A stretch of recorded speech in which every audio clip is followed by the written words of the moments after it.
Vamos lá, pessoal, para a nossa aula de revisão sobre dilatação térmica, tá?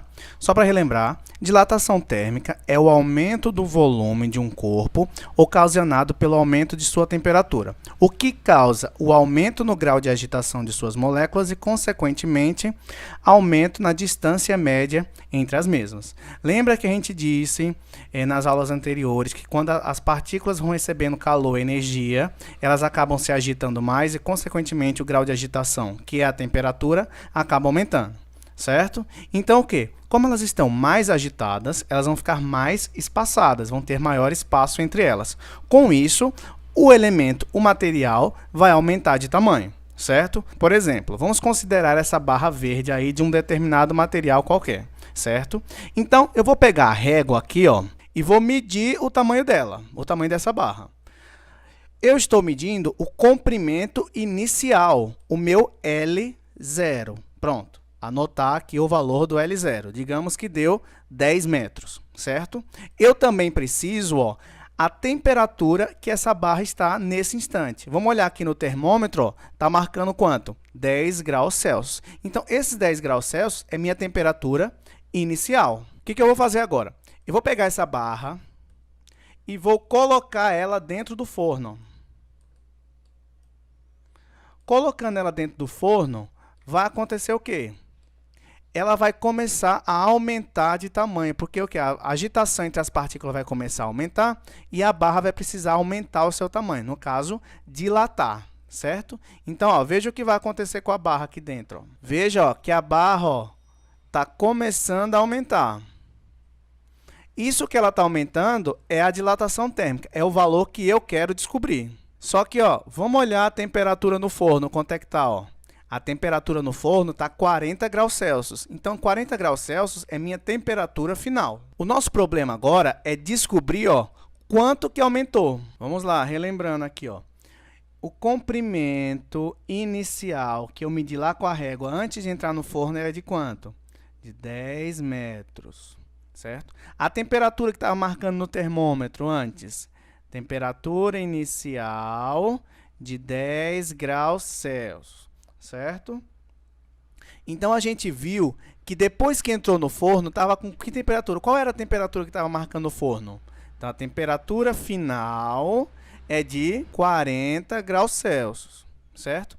Então, lembra que eu quero descobrir o quanto que dilatou, o quanto que a barra aumentou? Então, a gente representa esse aumento pelo ΔL. E para calcular esse ΔL, eu preciso de três informações, que é o comprimento inicial, antes da barra dilatar, antes da barra aumentar. Eu vou multiplicar pelo coeficiente de dilatação térmica, que é um númerozinho que vai indicar se a barra dilata mais ou menos. Isso depende do tipo de material. No material disponibilizado, nós temos o coeficiente de dilatação térmica para vários materiais. Para o nosso exemplo, vamos considerar aqui que nossa barra é de aço, por exemplo, aqui, ó. Então, meu coeficiente de dilatação térmica vai ser 1,1 vezes 10 a menos 5. E eu também vou precisar saber qual foi a variação da temperatura, o quanto que aumentou ou diminuiu de temperatura. Essa variação de temperatura eu calculo pela temperatura final menos a temperatura inicial. Então, a minha variação de temperatura vai ser... Qual foi a temperatura final lá no forno? Foi de quanto? 40. 40 menos a temperatura antes de entrar no forno. Foi de quanto? De 10. 40 menos 10 deu 30. Então, a variação foi de 30 graus, certo? Bora calcular. Eu já tenho meu L0. Então, ó, o coeficiente de dilatação térmica é igual a 1,1 vezes 10 a menos 5. Agora, eu só vou substituir, ó.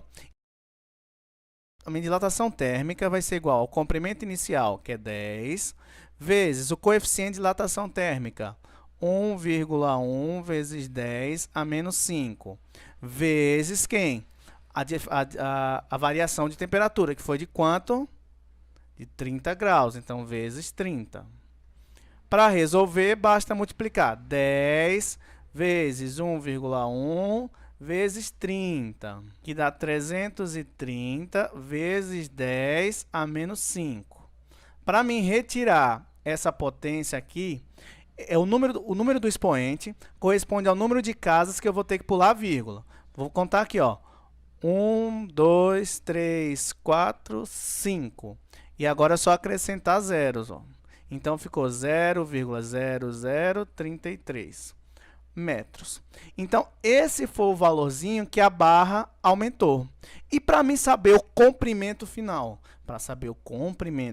que é o L, basta eu somar o comprimento antes mais o valor que aumentou. Então, quanto era meu comprimento inicial? 10 metros. Mais a variação, que foi 0,0033. Então, o comprimento da barra vai ser de quanto? 10,0033 metros.